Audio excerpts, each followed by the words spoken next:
The Bedtime Pony. He doesn't do much in the daytime, and I can't take him outside. Though he's a sort of pony, he's too small for me to ride. His stuffing's rather lumpy in his hooves and in his head, but he's always waiting for me when I snuggle up in bed.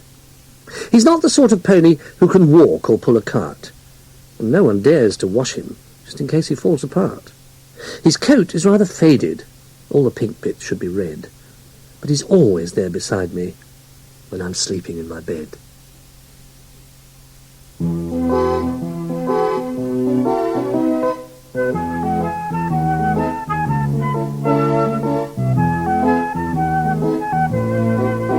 Mr. Brown and the Baby Bear.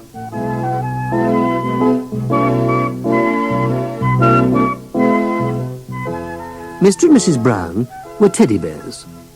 They lived in a little cupboard in the playroom. They had furnished the cupboard home themselves with things that Mr. Brown had found while out walking.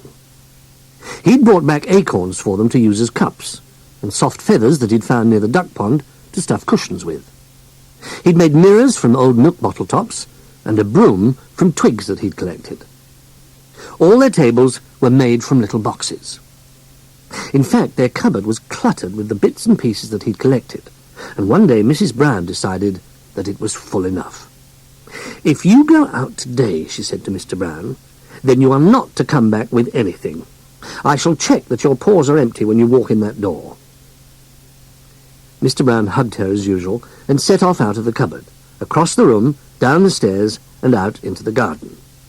It was a lovely autumn day, and a carpet of leaves covered the lawn. Mr. Brown thought it was great fun crunching through the leaves.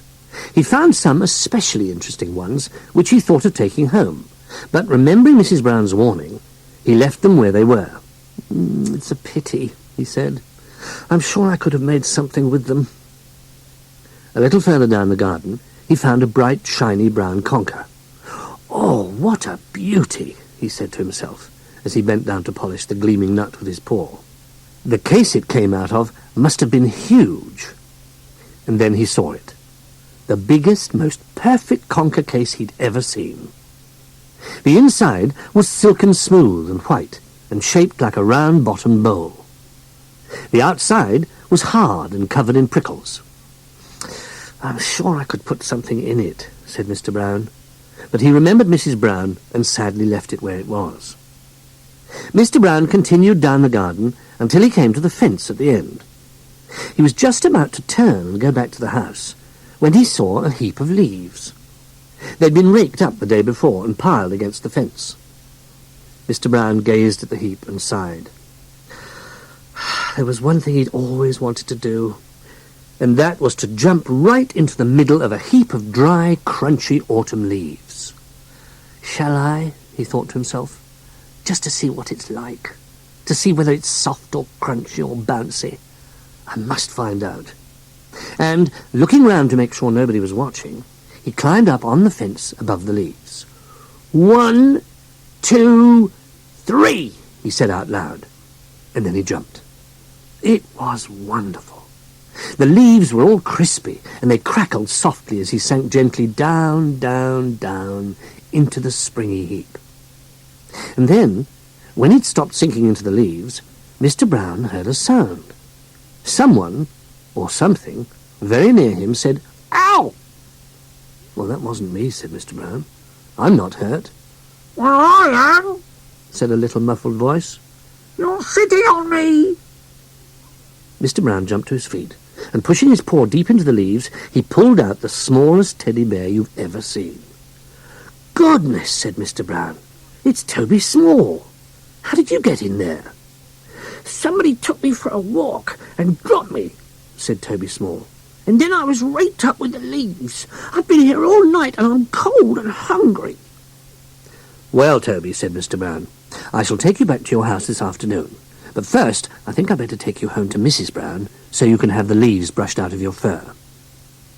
So Mr. Brown picked up the little bear and carried him back to the house. On the way, he stopped to collect the big conker case that he'd found. He had an idea now how he could use it without making Mrs. Brown cross. Mrs. Brown was waiting at the door of the cupboard when he arrived back.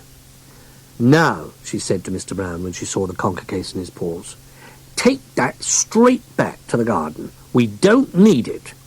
But we do," said Mr. Brown, and he put down the conker case so that Mrs. Brown could see inside it. There, lying fast asleep in the soft, smooth white bed, was Toby Small. He was tucked up with sheets made from the brightest autumn leaves, and he was smiling happily. "Oh," said Mrs. Brown softly, "I see. You couldn't really leave him outside, could you?" And she carried the sleeping bear in his conker cot into the little cupboard house. When Toby Small had had a sleep and a meal, and his fur was brushed free of leaves, Mr. and Mrs. Brown took him home. And after that, he came to stay with them for his holidays, and they kept the conker case for him to sleep in. Gradually, the cupboard house became more and more cluttered with things that Mr. Brown brought home from his walks. But Mrs. Brown never complained.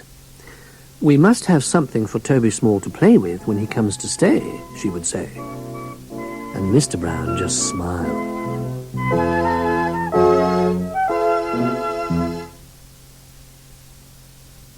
Spotty Ben. Ben saw his own reflection in the mirror on the wall. "I seem to be all spotty. I can't be well at all." "It's all right," laughed the other toys. "None of your spots are new. You've always had a spotty coat. That's how we know it's you."